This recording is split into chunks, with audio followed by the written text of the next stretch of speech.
3월 16일 신앙과 신학 사랑방 일요 모임을 시작하도록 하겠습니다.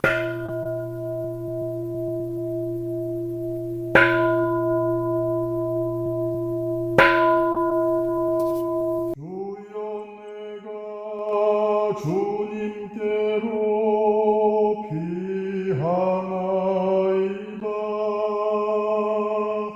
수치를 당치 않게 보호하소서.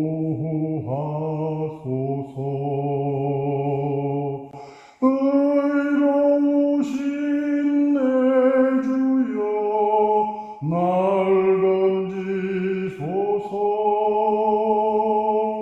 나에게 귀 기울여 날 구하소서. 한국 천주교회 창립 200주년 기념 신약성서 마테오복음 5장. 예수께서는 군중들을 보시고 산에 올라가셨다. 그분이 앉으시자 제자들이 그분께 다가왔다.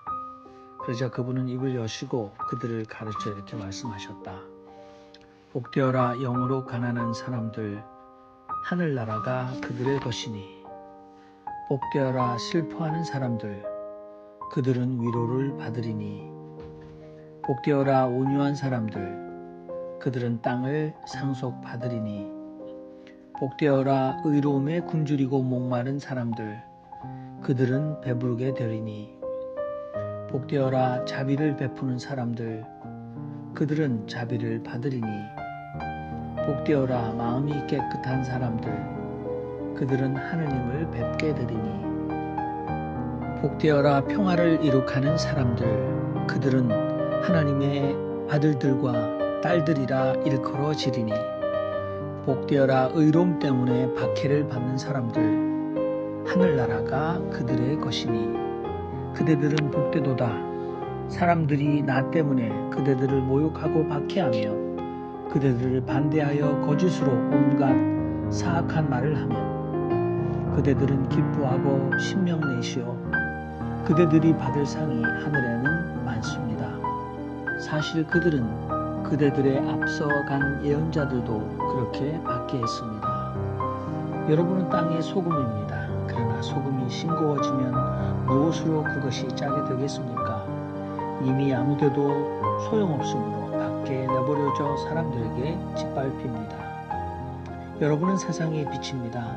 산 위에 자리 잡은 도시는 숨길 수 없습니다. 사람들이 등불을 켜서 그것을 돛박 밑에 놓지 않고 등경 위에 놓습니다. 그래야 집안에 있는 모든 사람에게 비칩니다. 이처럼 여러분의 빛이 사람들 앞에 비치어 그들이 여러분의 좋은 행실을 보고 하늘에 계신 여러분의 아버지를 찬양하게 하시오. 내가 율법이나 예언자들의 말을 혁파하러 온 줄로 여기지 마시오.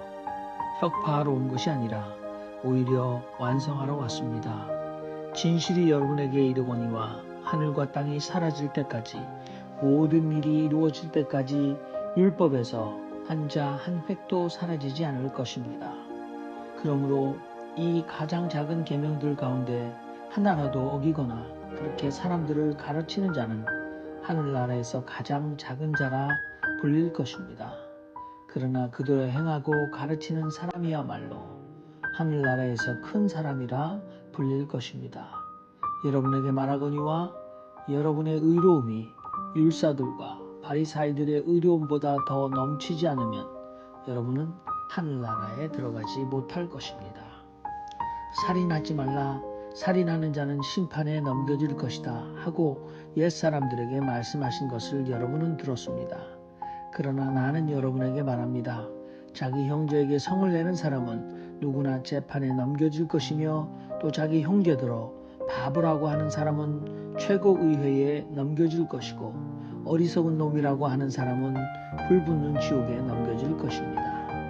그러므로 당신이 제단에 예물을 갖다 바치려 할 때에 형제가 당신에게 어떤 원한을 품고 있는 것이 거기서 생겨나거든 당신의 예물을 거기 제단 앞에 두고 먼저 물러가서 당신 형제와 화해하시오. 그 다음에 와서 당신의 예물을 바치시오. 당신이 송사 족수와 함께 길을 가는 동안에 얼른 그와 화해하시오.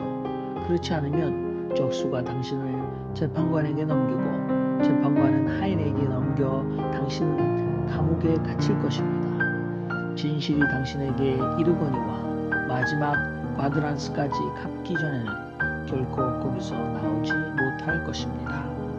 간음하지 말라 하고 말씀하신 것을 여러분은 들었습니다. 그러나 나는 여러분에게 말합니다. 남의 아내를 탐내어 바라보는 사람은 누구나 이미 제 마음으로 그와 간음했습니다. 당신의 오른 눈이 당신을 걸려 넘어지게 하거든 그것을 빼어 당신에게서 내던지시오. 당신의 지체 하나가 없어지더라도 당신의 온몸이 지옥에 던져지지 않는 것이 당신에게 이롭습니다. 당신의 오른손이 당신을 걸려 넘어지게 하거든 그것을 찍어 당신에게서 내던지시오. 당신의 지체 하나가 없어지더라도 당신의 온몸이 지옥으로 들어가지 않는 것이 당신에게 이롭습니다. 네, 마태복음 5장, 오늘은 산상설교 첫 장인데요.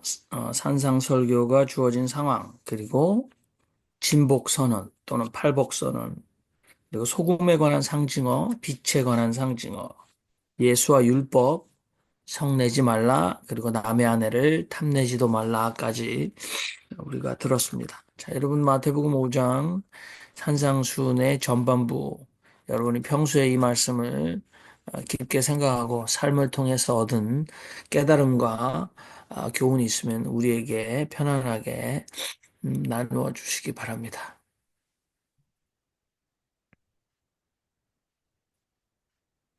뭐 다른 분 없으시면 제가 먼저 말씀드리죠. 저는 그 소위 이제 산상수훈 이것에 대해서 그 산상수훈에서 특히 이제 팔복에 대해서 좀 획기적으로 생각이 좀 바뀐 일이 있었어요.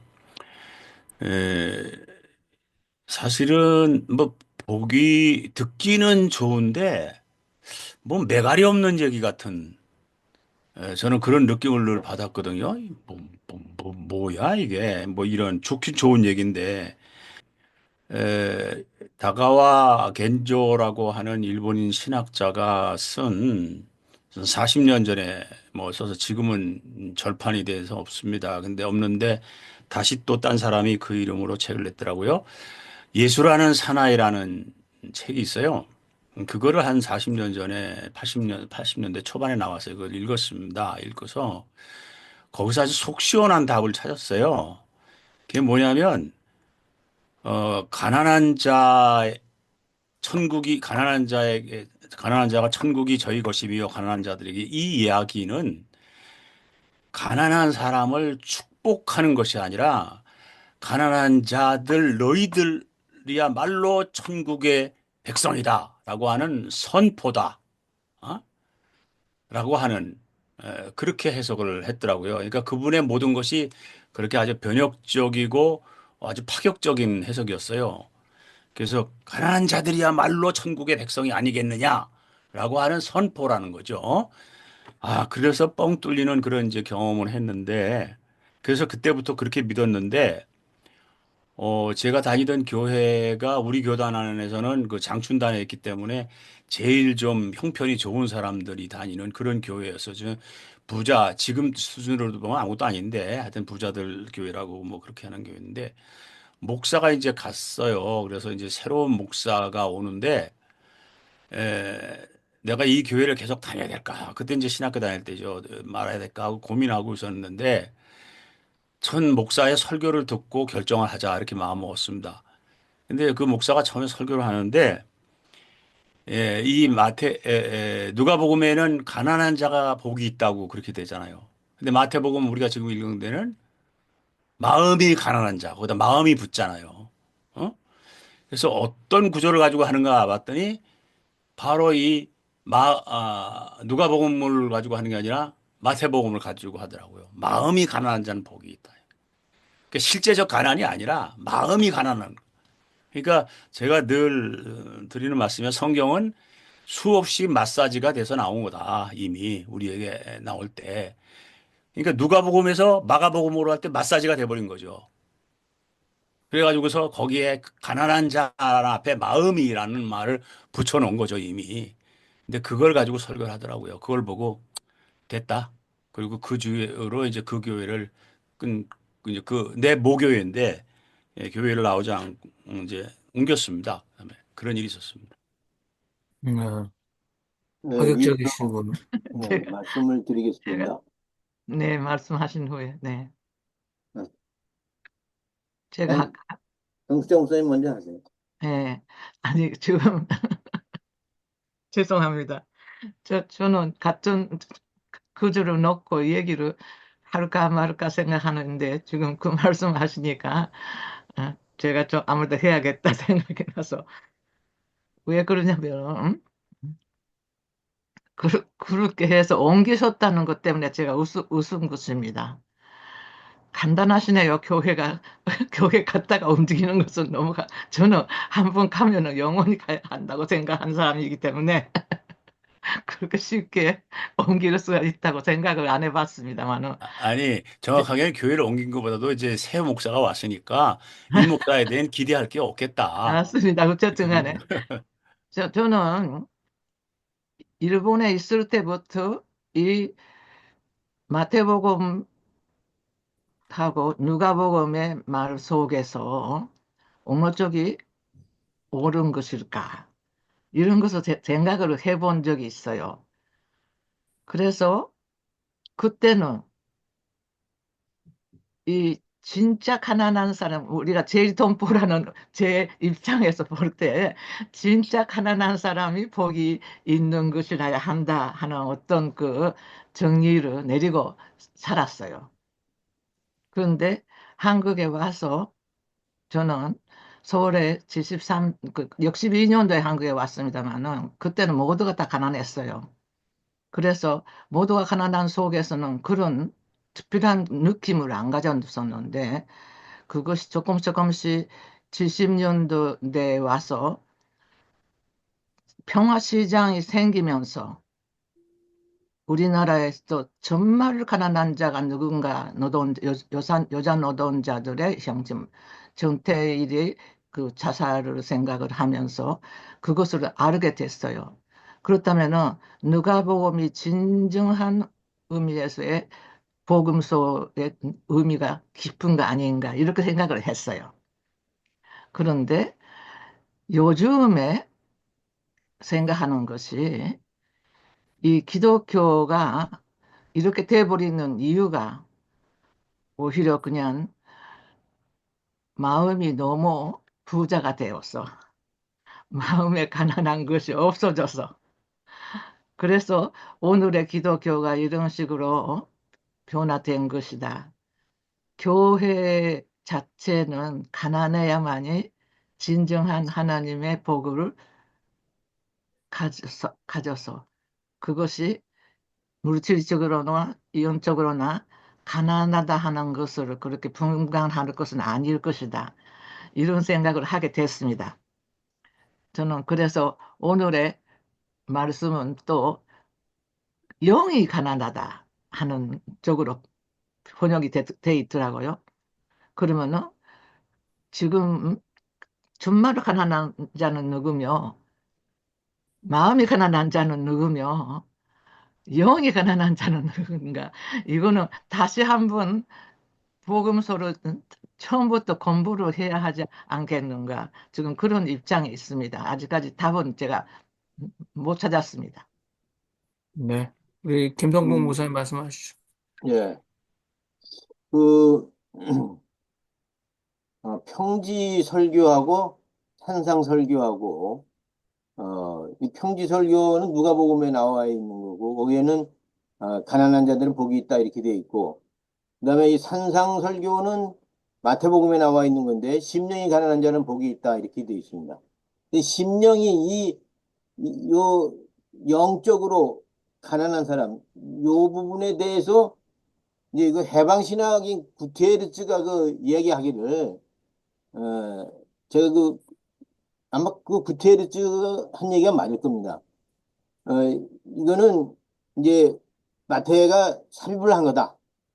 어, 해서, 마태의 어떤 신학적 관점이 거기에 드러나고 있다 하는 것이죠. 어찌됐든 이 마태복음의 그 전하려고 하는 핵심은 어, 예루살렘을 중심으로 한 그 부패한 구조, 예루살렘 성전의 그 부패한 구조를 극복하는 차원에서 하늘나라를 이야기하고 있다는 것입니다. 하느님 나라. 그리고 그 하느님 나라는 지금 그 예루살렘 부패 구조 그런 나라가 아니다. 그래서 상당히 그 혁명적인 가르침이고 정신을 번쩍 뛰게 하는 영적으로 큰 깨달음을 주는 그러한 내용의 말씀이었다. 그렇게 정리를 하고 싶습니다. 이상입니다. 네. 또 다른 분들 말씀하시죠? 네, 김성원 선생님. 네, 여기에서 우리가 다른 각도에서 한번 볼 필요가 있다고 생각합니다. 마음이 가난한 자는 복이 있다는 거에서 마음이 가난하면 안 되는 거죠. 마음은 부자로 살아야 돼요. 우리가 예수님을 믿고 하나님을 믿는 것은 물질적인 걸 떠나서 마음으로 풍부한 겁니다. 풍족한 겁니다.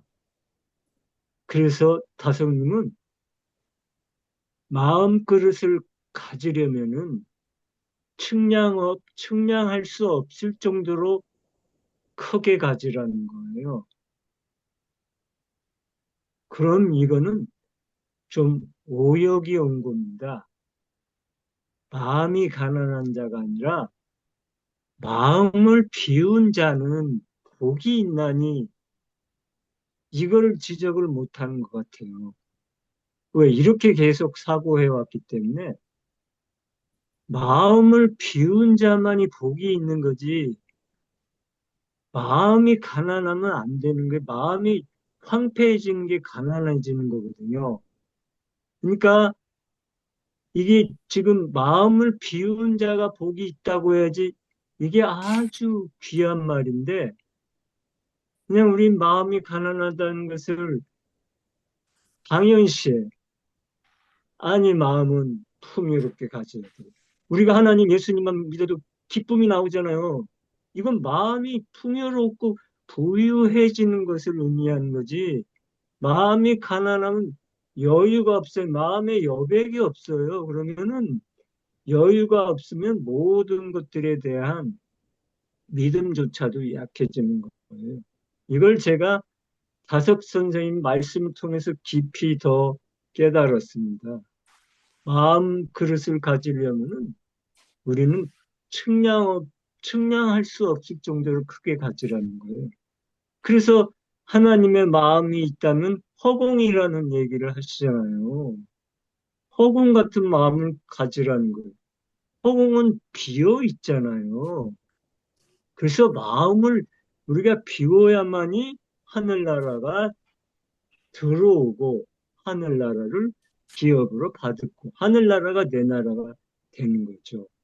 그래서 이걸 한번 다시 깊이 한 번 더 사유해보고 이건 번역이 오류다. 이 허자를 이게 중국어 성경에는 허자라고 나왔어요. 허. 근데 그 허를 우리는 가난한 거로 번역을 한 것 같아요. 그래서 이거는 한번 깊이 사유해 보시고 그래서 다석 선생님 또 이런 말을 했어요. 나는 물질적인 부자는 원치 않는다. 그렇지만 마음 부자로 살고 싶다고 이 다석 어록에 있습니다. 그러니까 마음만은 우리가 부자로 살아야지. 얘기했잖아. 하나님 예수님을 믿는 게 마음이 부자가 된 거죠. 많이 가져서 부자가 아니잖아요.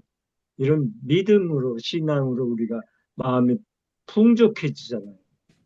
그러니까 물질이 좀 없어도 많이 베풀 수 있는 마음이 있잖아요. 근데 마음이 가난은 안 된다는 것. 그 마음이 가난한 것보다는 마음을 비운 자는 복이 있나니. 이렇게 하면 좋을 것 같습니다. 예, 네. 이상입니다. 이렇게 저는 예, 마음, 말씀하세요. 마음이 가난한 자는 복이 있다. 이 말씀, 이거는 제가 좀 어떻게 보면 어느 정도 굉장히 확신이 가는 이야기를 음, 다른 어떤 목사님도 이런 말씀을 안 했는데 제가 이거는 이제 다른 쪽에서도 타너 스님이 이제 이 성경도 많이 보셨잖아요. 타너 스님 제자분이 이제 이해하면서 이 마음이 가난한 자 이거에 대한 이제 이야기를 한번 제가 책에서 한번 본 것 같아요. 쭉 보면서 한번 거기서 공감했고 그다음에 다성님의 말씀들을 쭉 종합해 보면은 더욱더 확실하게 이거는 좀 우리가 앞으로 바꿔서 생각하면 우리가 다 부자로 살아야죠. 마음의 부자로. 그래야지 다 포용이 되고 예수님 하나님의 아들로 살 수 있는 그런 자격이 되죠. 마음이 가난해서는 안 돼요. 그러니까 마음이 부자가 되려면 어떻게 해요? 비워야지요, 비워야죠. 그래서 마음노이잖아요. 몸성이 마음노이. 그렇게 연결이 되면은 이거 하나만은 그렇게 하면 좋겠다. 그래서 우린 다 마음은 부자로 살자. 마음의 부자로 산다는 것은 철저하게 마음을 비워야지 부자로 그게 사는 거지. 마음에 뭘 잔뜩 채워 넣어서 부자가 아니니까. 네, 그렇게 하면 좋을 것 같습니다. 예, 그, 이상입니다. 저는 이제 네, 윤종수 목사님 말씀하세요. 마음이 가난한 자는 복이 있다. 이제 이 말씀을 읽으면서 저는 이제 이 가난한 자의 영성을 갖는 것이 중요하다. 가난하다고 복이 있는 것이 아니라 가난한 자는 하나님밖에 의지할 수가 없고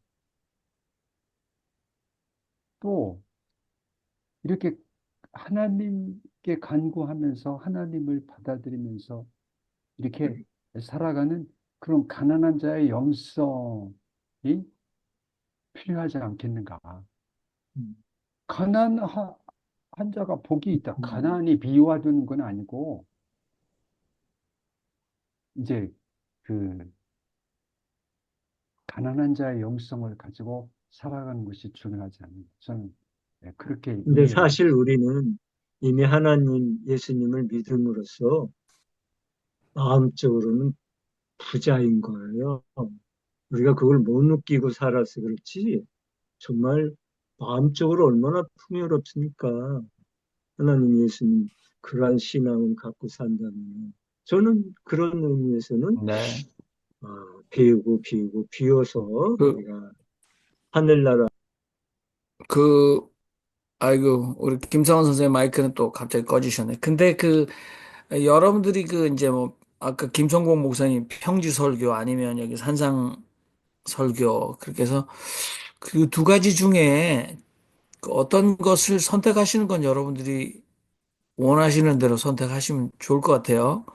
실제로 누가 공동체에서 가난한 사람이 너무 많았기 때문에 예를 들어서 달란트라는 건데 한 달란트는 우리가 평생에 만질 수 없는 돈의 단위라고 생각한다면 그 누가는 문화로 바꿨지 않습니까?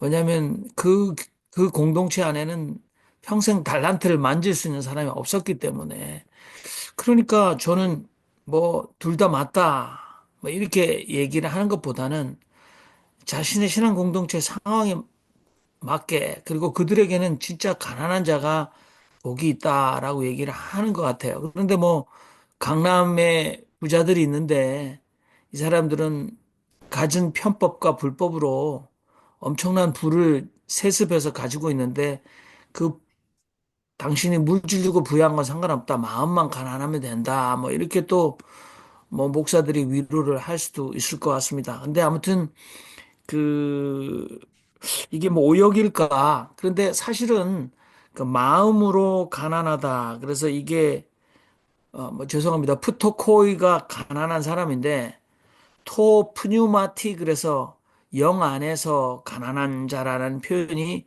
이 우리가 말하는 정경 66권 책에 딱 표현이 한 번밖에 안 나옵니다. 그러니까 다른 유스지가 없는 거죠. 근데 우리가 고민해야 할 것은 마태는 왜 이렇게 표현을 했을까라고 해서 또는 마태의 저자가 왜 자신의 신앙의 공동체에게는 이런 말을 했을까라는 거죠. 자, 그러면 이제 뭐 저는 짧게 더 해보겠습니다. 저는 신학자의 얘기들을 참 많이 봤습니다만 어느 지금은 90세가 된 할아버지 목사님께서 이것을 설교해서 많은 사람들에게 그 의미화를 공감을 얻었어요. 공감을. 지금은 여러분들이 마음을 비운 사람은 이렇게 하고 우리는 마음이 부자하게 된다라는 것들을 왜 못 알아듣느냐라고 말씀하실 수도 있겠지만 저는 이제 그분 얘기를 잠깐만 해보면 그분이 처음에 누룽지는 무슨 맛이냐라고 물었어요. 그래서 누룽지는 뭐 우리가 단맛, 신맛, 쓴맛, 뭐 짠맛, 매운맛을 해서 누룽지는 맛이 없다. 뭐 이렇게 얘기를 했는데 누룽지는 이분이 정답은 탄맛이다. 사실 불에 타잖아요. 누룽지를 이렇게 눌었으니까 브라운 라이스가 돼서 탔잖아요. 그러니까 누룽지는 탄맛이다라고 얘기하면서 우리 속이 타들어간다. 그만큼 한국 표현에 애간장이 탄다라고 그러는데 이거 아주 쉽게 얘기했어요. 마음이 가난한 자는 푼 자를 세 가지로 얘기했어요. 그분이 설교할 때. 아픈 자, 고픈 자, 슬픈 자. 그래서 마음이 가난한 자는 이 누룽지의 탄맛처럼 우리 마음이 아픈 자다. 마음이 슬픈 자다. 그 다음에 마음이 고픈 자다. 그런데 저는 고픈 자라는 말이 이거 억지로 말놀이를 하나. 그래서 아픈, 슬픈, 고픈. 그런데 여러분들 마이스트 에크하르트 존경하시지 않습니까? 그 마이스트 에크하르트 같은 이 영성가가 창조에 이런 얘기를 했더군요. 우리는 다 신을 먹고 사는 사람들이다. 이게 여러분들이 뭐 마음으로 먹든 입으로 먹든 이 우리가 창조 얘기도 지난번에 했지만 신이 없다면 우리가 우리 입안에 떡 한 쌀 한 톨 집어넣을 수 없다라는. 그래서 우리는 다 신을 먹고 사는 사람이다. 그거는 김성원 선생이 말했던 우리는 정말 부유한 사람이라고 동일할 것 같아요. 근데 마이스터 에크하르트가 한마디를 더 붙였어요. 우리는 늘 신을 먹고 이 지상에 신을 먹지 않고 존재하는 생명체는 없다. 우리는 늘 신을 먹고 사는 사람들이다. 그러나 우리는 신으로 인하여 너무나 배고픈 사람들이다. 이 영성은 굉장히 깊은 영성이라고 보거든요. 신을 먹고 살면서 동시에 신에 대해서 너무나 고파하는, 저는 그 할아버지가 신학을 저만큼이나 뒤지지 않았지만 그 목사님이 이 심령으로 가난한 자들은 복이 나니를 깊게 묵상해서 사람들에게 쉬운 말로 심령이 가난한 자는 마음이 너무나 아픈 사람들이다. 마음이 너무 슬픈 사람들이다. 마음이 너무 고픈 사람이다.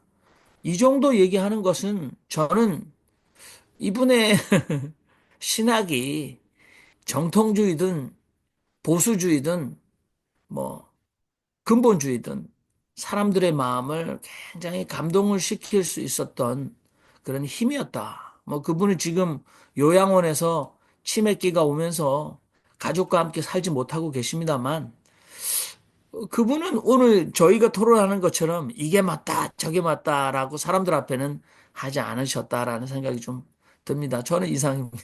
다른 분 말씀하시기 바랍니다.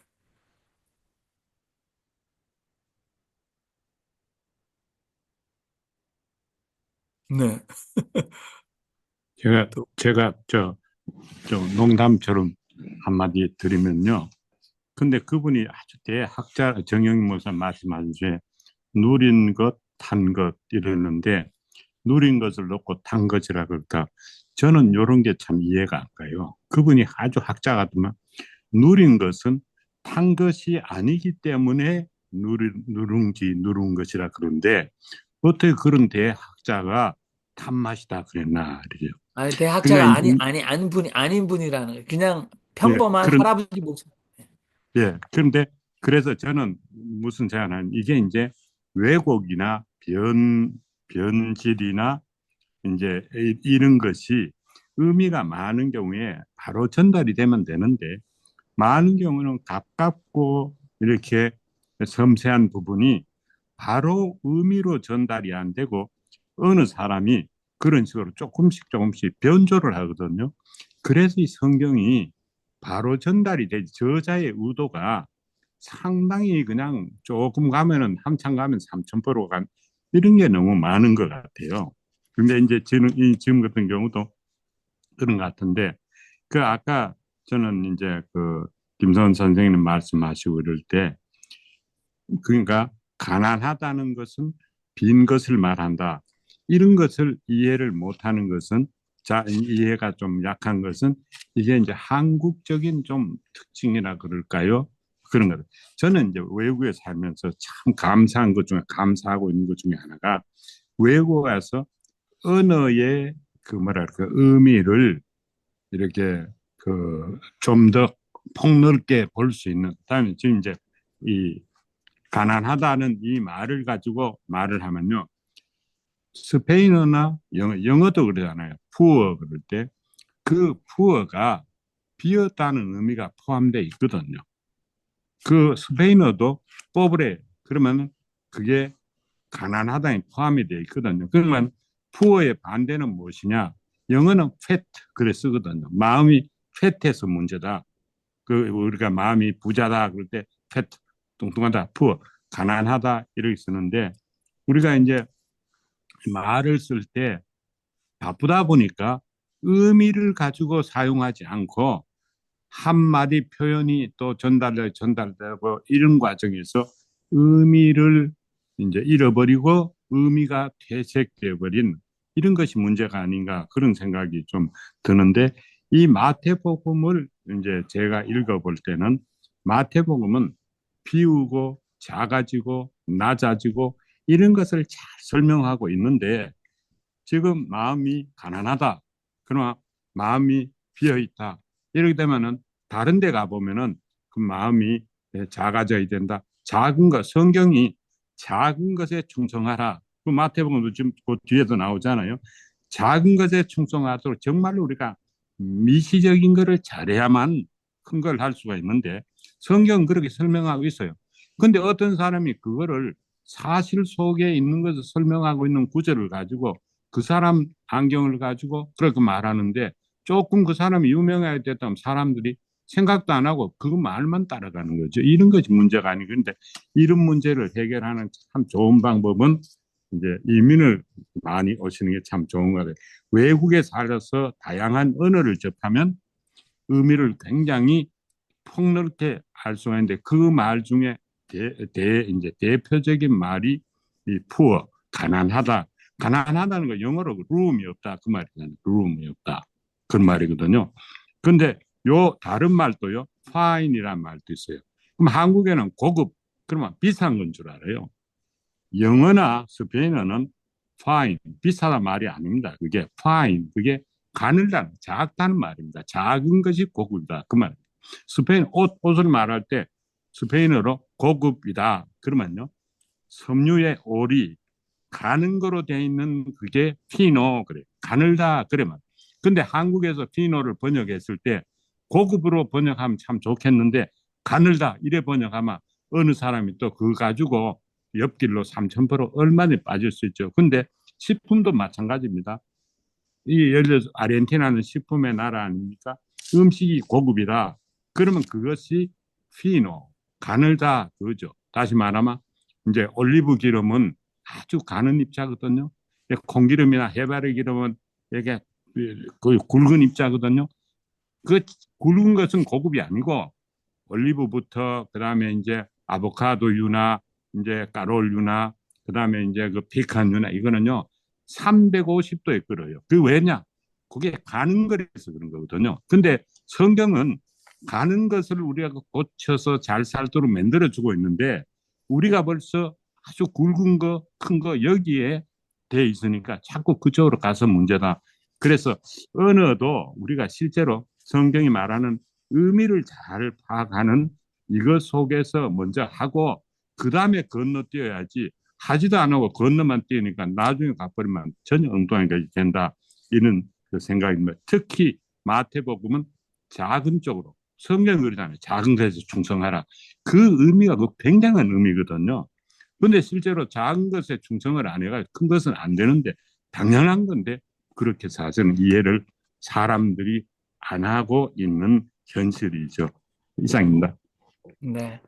제가 뭐 답변하는 건 아니고요. 그분은 그냥 대신학자 아니다. 그리고 그분은 이 마음이 가난한 자를 얘기할 때 우리가 한국 사람이 속이 새카맣게 탔다. 그 얘기를 하다가 누룽지 얘기를 한 거지. 뭐 탄맛, 누른맛 그거 가지고 논쟁하는 건 아니지만 아무튼 설교자로서 설득할 때 야, 누룽지는 무슨 맛이겠느냐라고 얘기하다가 한 맛이다. 새카맣게 타다. 그 얘기 하려고 한 것 같습니다. 그래서 뭐 마음이 제가 아까 얘기했던 어떻다라고 얘기했는데 저는 은혜를 많이 받았다라는 얘기입니다. 예, 자, 다른 저는 이제 분들도 그분을 좀 비판 이런 건 아니고 제 예를 들기 위해서 말씀드린 하나 여기인데 다른 족구를 하나 그 족구 하는 겁니다. 여기에 피츠로이라는 산이 있어요. 그 산이 요즘 한국 사람들이 그 산을 뭐라고 부르냐면 불타는 고구마 그렇게 불러요. 그 참 어떻게 보면 천하의 참 그 한심한 표현을 그 명산을 갖다가 한국 사람들이요 불타는 고구마 그렇게 불러요. 원래 그 산의 이름이 옛날에 쭉 내려온 이름이요 음반의 요정이었어요.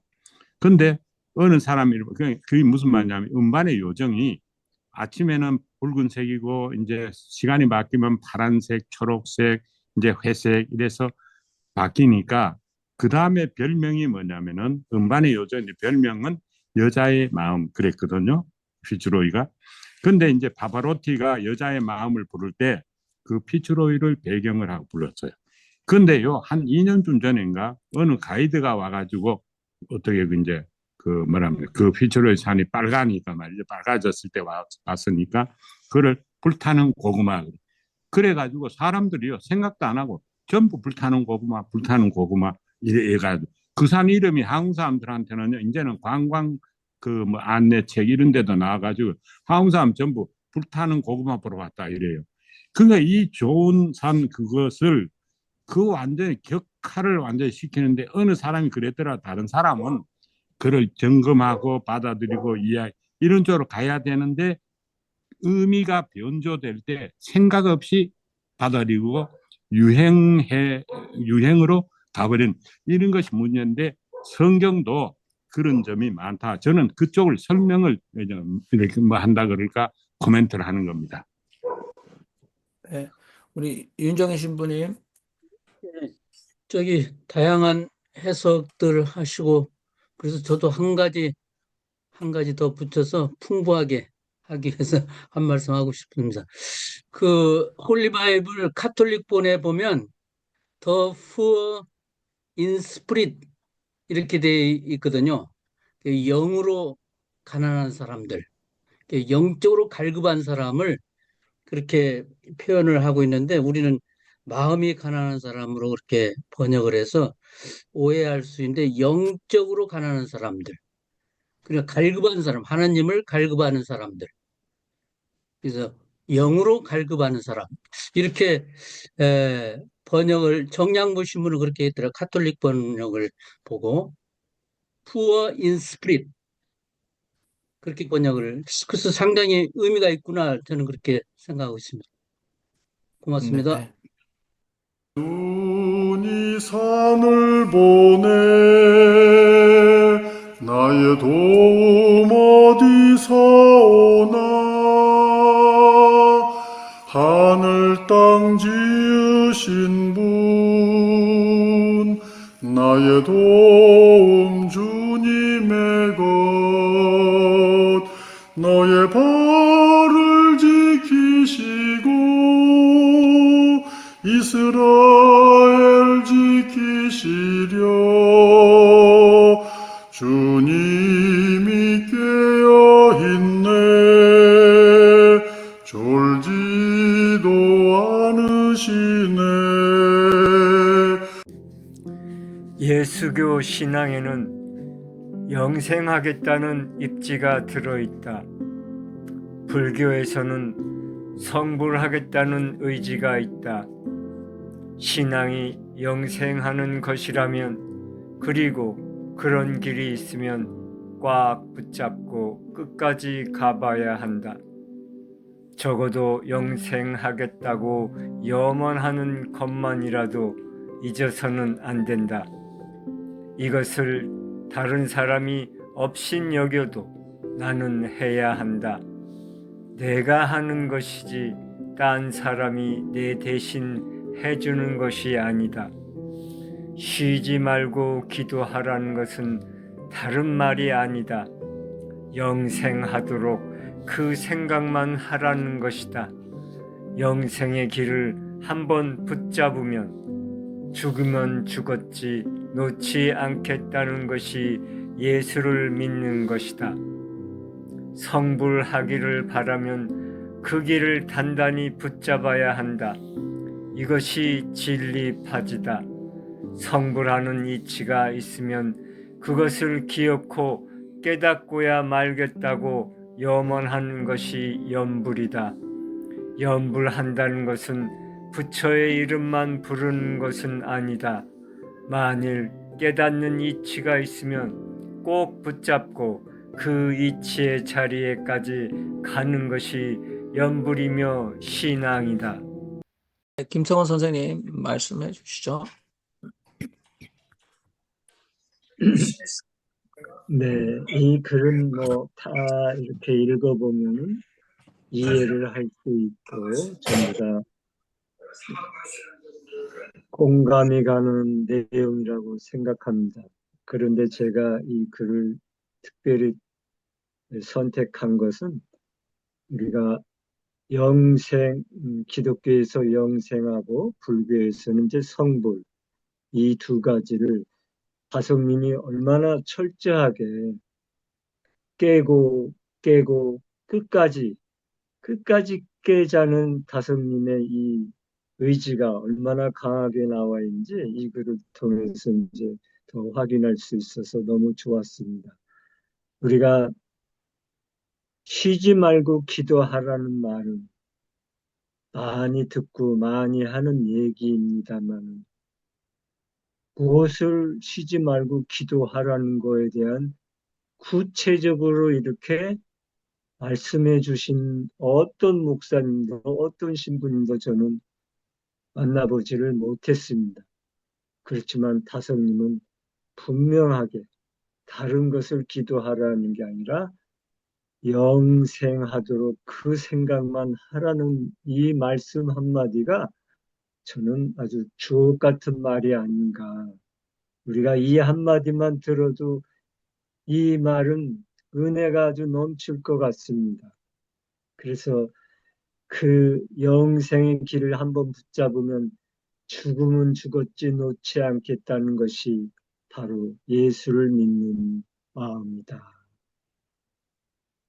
정말 이것처럼 이렇게 강렬하게 이렇게 다성님의 이런 말씀이 얼마나 참 은혜로운지 저는 잊을 수가 없습니다.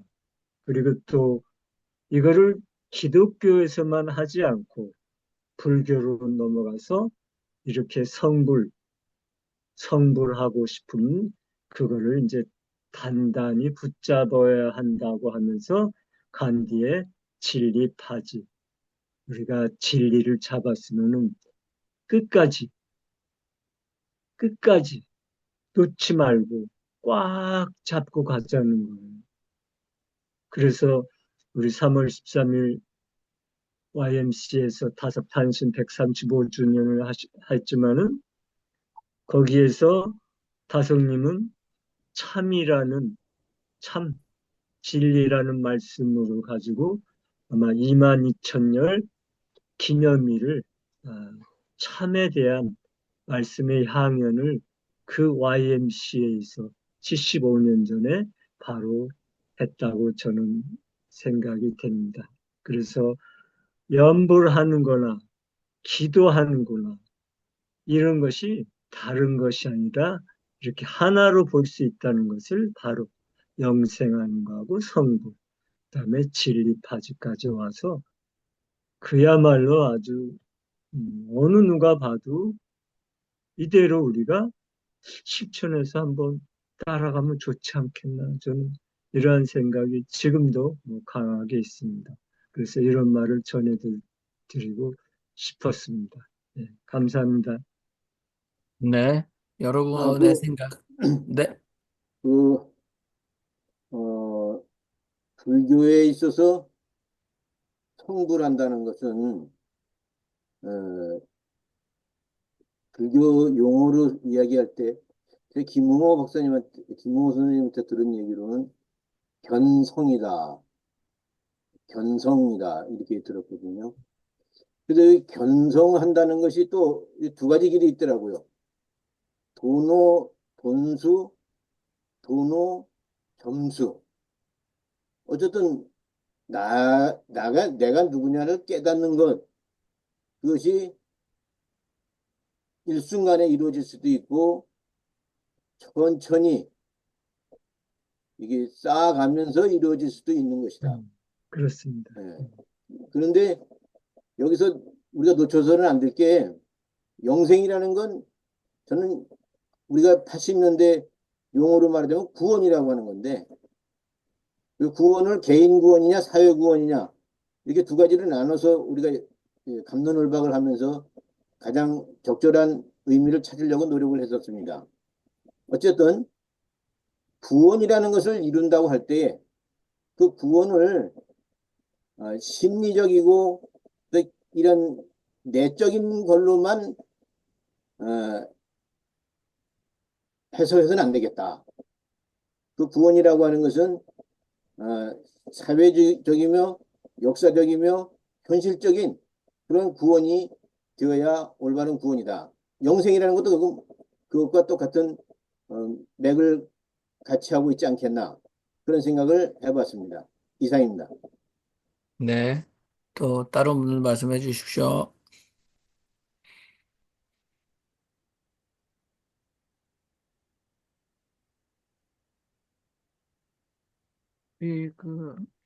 김순복 목사님이 하시는 말씀에 이어서 저도 비슷한 생각을 하고 있었기 때문에 결국은 영생이 개인적인 영생인가, 모든 생명의 영생인가, 우리 마음속에 모든 생명을 붙잡고 갈 수 있는 그런 지도자, 자기만의 영생 아닌 우리나라도 영생해야 하고 지구도 영생해야 하고 모든 피조물, 다른 피조물도 모든 것이 다 영생할 수 있는 그러한 세상, 그것이 하나님의 나라가 아닌가. 이 땅 위에 하나님의 나라가 왔다 하시는 예수의 선포가 여기에 있는 것이 아닌가. 이렇게 생각을 했습니다. 네. 우리 정숙자 목사님 말씀은 아주 지당하신 말씀입니다. 왜냐하면 요한복음에 멸망치 않고 영생을 얻게 하려 하심이라 해서 요한복음에는 하나님의 나라 또는 하늘나라가 한 번도 나오지 않지 않습니까? 예수. 근데 요한 신학에 의하면 영생은 바로 하나님의 나라와 동의어다. 요한복음에서는. 그러니까 지금 정수정 목사님이 이 영생은 온 생명체 지구가 영생해야 된다. 그 말씀 들으니까 저는 어, 미국 사람들이 자주 하는 이 관용어가 No one is free until everyone is free. 그래서 그 어느 누구도 자유롭지 않다. 모든 사람이 다 자유로울 때까지는 이런 얘기가 있거든요. 그러니까 지금 no one is free until everyone is free. 그래서 지금 김성부 목사님이나 정숙자 목사님께서는 이 우리가 말하는 구원의 총체성이 우리 삶의 현장, 사회, 국가 그리고 우주까지 확대돼야 된다. 그렇게 말씀하신 것 같아요. 근데 저는 이제 이 진리파지를 읽으면서 제가 늘 마음속으로 목사들 1,000명 중에 자기가 예수의 이름을 믿고 영생했다라고 믿는 사람 정말 하나님 앞에서 난 그렇게 아멘하고 정말 당신은 영생을 얻게 하려 하시는 게 영생을 얻었다고 생각하는 사람 한번 손을 들어보시오 하고 묻거나 아니면 스님 1,000명 모아놓고 당신이 견성하거나 당신이 성불했다고 하는 사람 한번 자신 있게 정말 부처님 앞에 손을 들어보시오 하면 분명히 아, 개독교가 훨씬 많을 거다. 아마 1,000명이면 아마 1,000명 다 거의 목사들이 다 손들고 자기는 아멘 하면서 할렐루야 하면서 영생을 자기 영생을 얻었다고 할 거다. 근데 저는 궁금했던 게 불가에서는 이 승들은 몇 명이나 그렇게 확신할까 하는 생각을 가졌는데 그 숫자가 중요한 게 아니라 기독교는 왜 이렇게 값싼가? 싸고.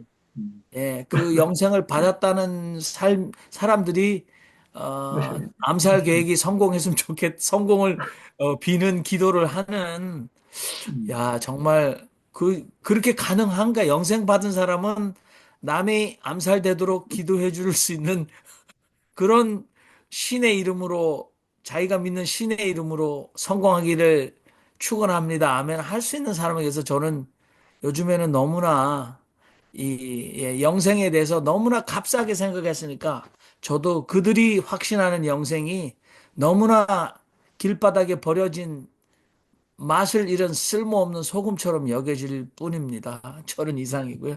자, 다른 분 말씀하시죠. 다른 분 그러니까 이 말씀하십시오.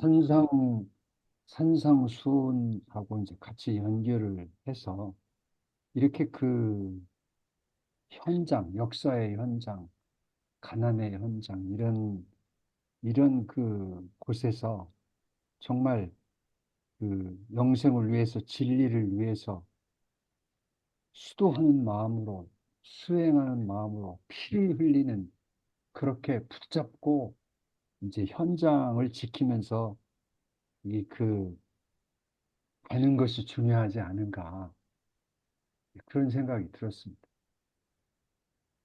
수행자죠. 구도자시고 우리 윤 목사님은 정말 음, 귀하신 분입니다.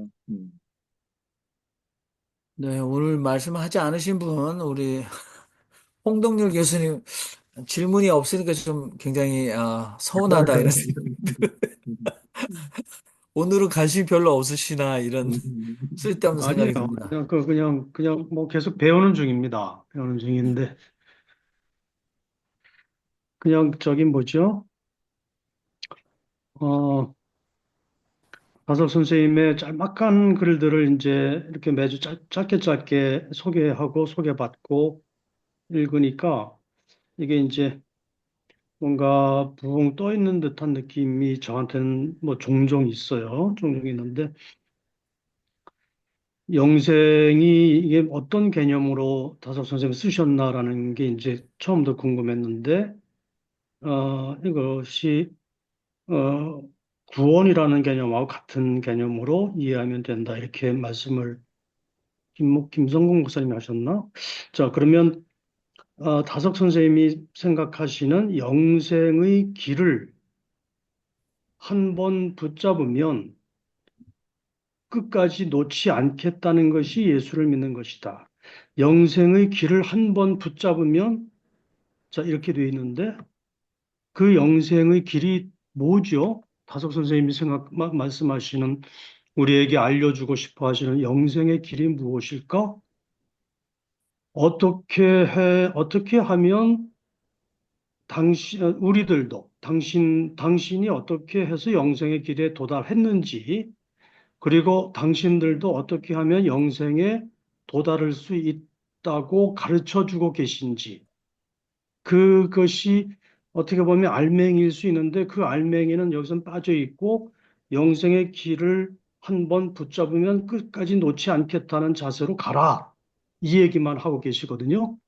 그건 예, 좋은, 당연하죠. 어떻게 보면 당연한 얘기인데 그거는 뭐 학문을 하는 사람이건 아니면 세상에서 뭘 이루려고 집요하게 집념을 가지고 덤벼드는 사람이든 신앙적으로 깨닫고자 하는 사람이든 그건 기본적으로 당연한 자세인데 도대체 진짜 궁금하고 중요한 거는 도대체 영생의 길이 무엇이냐? 우리 같은 저같이 미혹한 사람이 어떻게 하면 영생에 도달할 수 있다고 다석 선생님은 저한테 가르치고 계신 거냐? 이게 중요한 거 아닐까요? 제가 말씀드리겠습니다. 그렇습니다. 여기에서는 방법론이 안 나왔잖아요. 우리가 성불을 하는 것도 불교에서는 어떻게 성불을 해야 됩니까? 이 성불의 방법도 있어야 되겠고, 그러니까 그렇죠. 영생하고 성불을 같이 보면서 진리하지, 우리가 진리라고 생각했으면 그거를 죽도록 꽉 잡고 죽도록 놓지 않겠다는 이 세 가지를 다 공통점으로 했습니다. 그럼 다성님은 어떻게 영생의 길을 갖느냐가 가장 이제 핵심인 것 같고 우리가 그 길을 이제 따라가야 될 것 같아요. 저는 다성님이 그래서 노자가 삼보가 있듯이 다성님의 삼보를 저는 영생의 길로 가는 징검다리로 생각하면 좋을 것 같습니다. 그래서 첫째가 몸성이. 그래서 몸이 아프면은 이중으로 갇히는 거죠. 정신도 갇혀서 몸이 성하지 않으면 안 된다는 거예요. 그럼 우리가 영생의 길을 가기 위해서는 첫째, 몸성이. 이거를 실천하시면서 평생 사셨고, 두 번째는 마음 노이. 마음을 비워야지 그 비운 마음에 하나님 나라가 온다는 거예요. 그래서 아까 마태복음에서도 마음이 가난한 자가 아니라 마음을 비워야지 하늘나라를 우리가 모을 수 있다는 거죠. 그래서 마음 노이 두 번째는 이 마음 노이라는 수행은 뭐 죽을 때까지 이제 정진해서 가야 되는 길입니다. 저희들이. 그다음에 세 번째가 이제 바탈태우. 그 바탈이 어려우면 뜻을 태워. 그 바탈은 이제 종종 우리가 여기서 얘기했기 때문에 뜻 태우 또는 바탈 태우.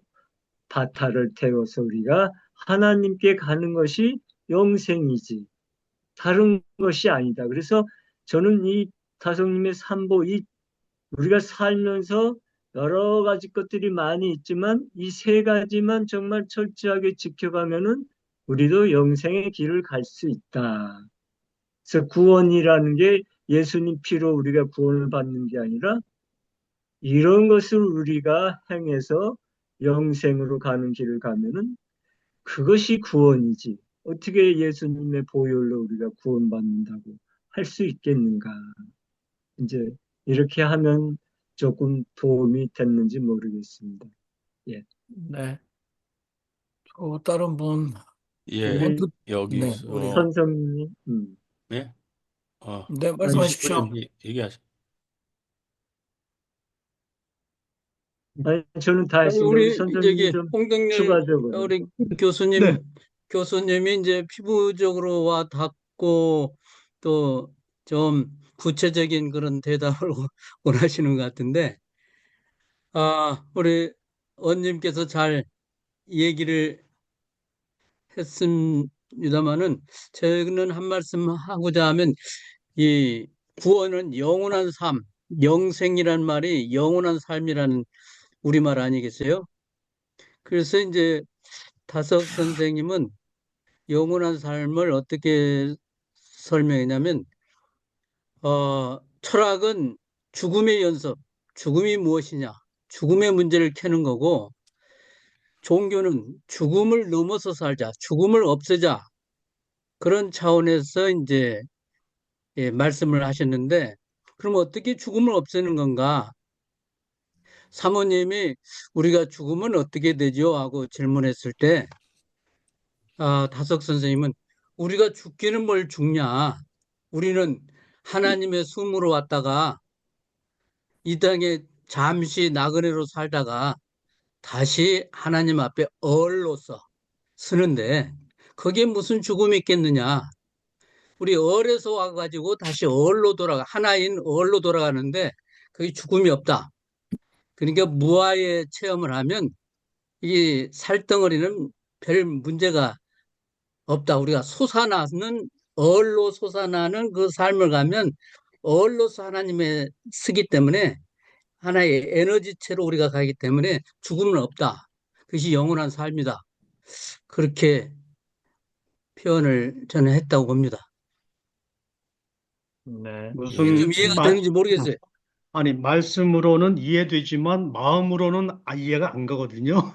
죄송합니다. 아니, 그래서 조금 노력하겠습니다. 이래도 좀, 뭐 전에도 한번 나왔던 얘기인데, 그 조금이라도 뭐, 뭐 저는 알아서 하는 얘기 아니고, 저는 느낌이 좀, 저는 이렇게 클래리파이를 해봤어요.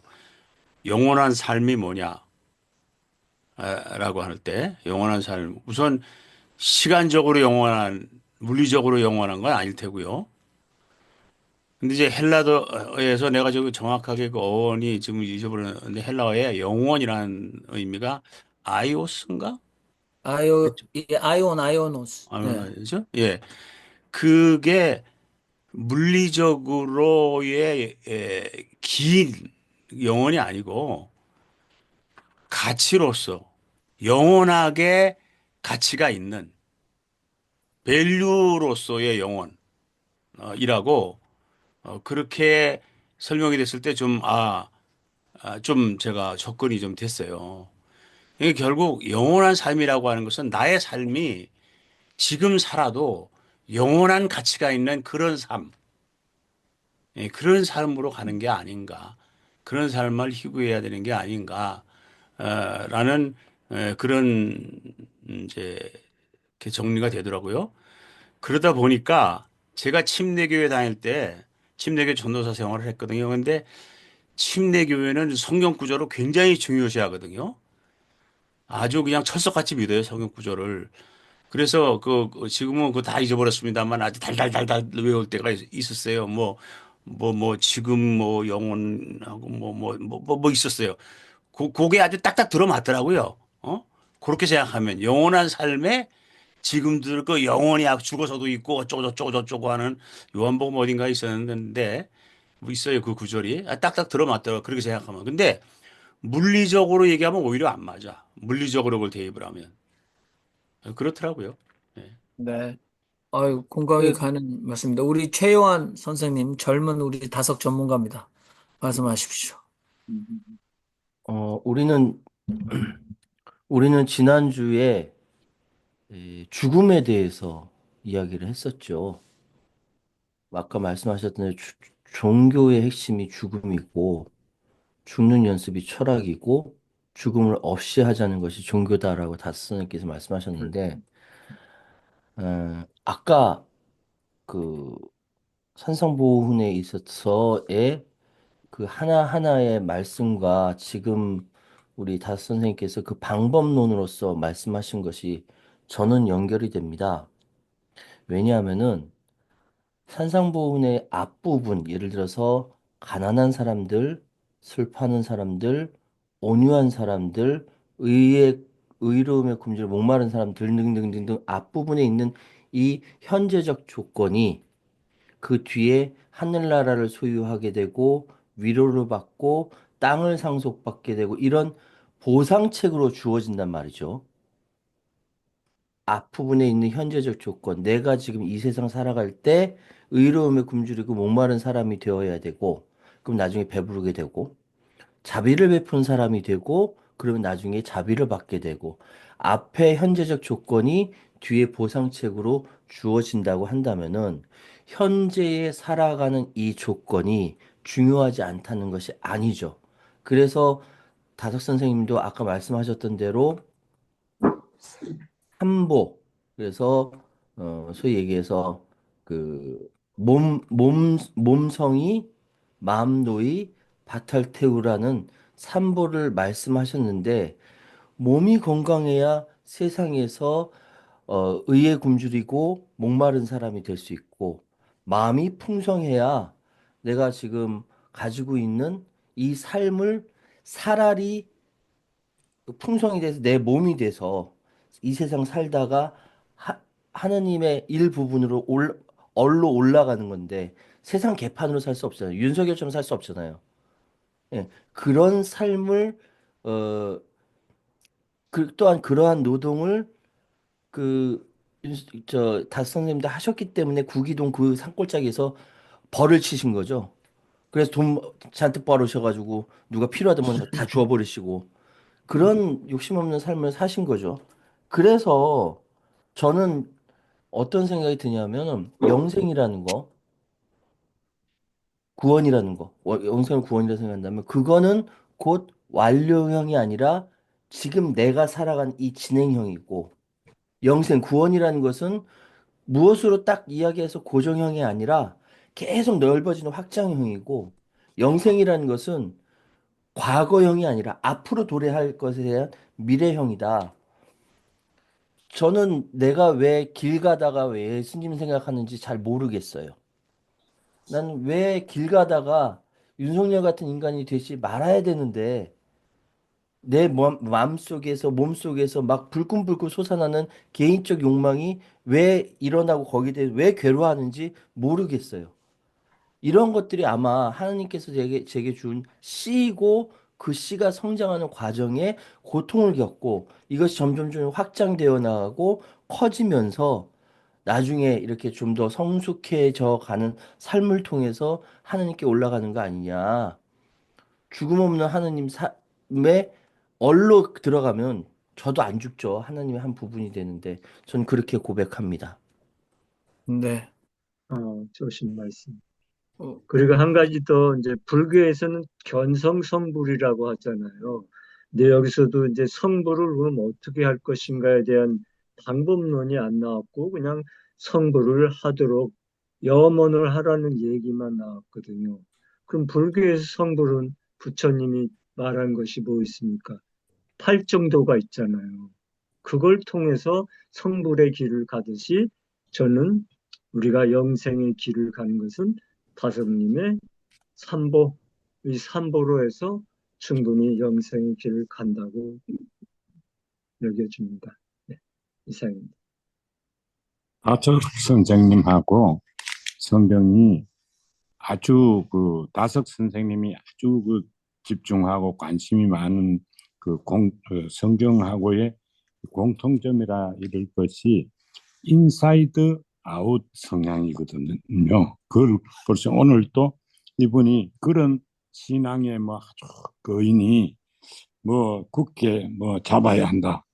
뭐 또 내가 하는 것 사실은 종교적인 분들은 이런 말 하면 안 되잖아요. 내가 한다 그러지 말고 하나님 한다 그러고 하나님, 굳게 잡아야지 말고 하나님께 막 이럴 수가 있는데 이분은 실천을 말하고 생활을 말하고 내가 정말로 하는 인사이드 아웃을 말하는데 성경도 사실 보면은 인사이드 아웃을 말하잖아요. 근데 이것을 우리가 아웃사이드 인으로 받아들이고 거기서 놀면은 다석 선생님의 이 의도를 사실은 맛볼 수가 없는 거죠. 제가 생각하기는 우리가 정말로 쉬지 말고 기도해보고 영생이 무엇인가 정말로 영생을 구해보고 그러면은 정말 영생이 우리 나름대로 인사이드 아웃으로 데피니션을 할 수가 있을 거다.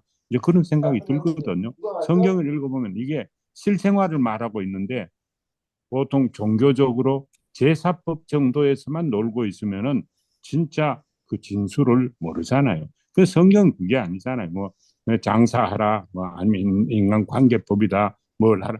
실제적으로 구체적으로 우리들에게 할 일을 지시하고 있는데 너무 우리는 이렇게 작은 섬세한 가까운 거는 건너뛰어 가지고 그저 건너뛰어 큰 데만 가는 것이 좀 그렇지 않은가 해서 저는 다석 선생님이 그런 면에 있어 가지고는 우리가 다석의 세계를 이해한다는 것은 그분처럼 그만큼 작은 하나하나를 고민하고 뭘 하려고 진짜 붙들고 이러면은 더 이해가 좀 쉽지 않을까 그런 생각을 해봤습니다.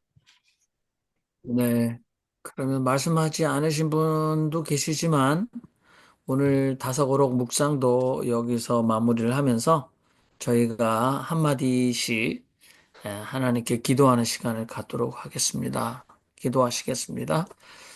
살아계신 하나님, 계엄령이 선포된 지 100일이 지났습니다. 헌법재판소의 결과를 기다리는 온 국민들이 지쳐갑니다.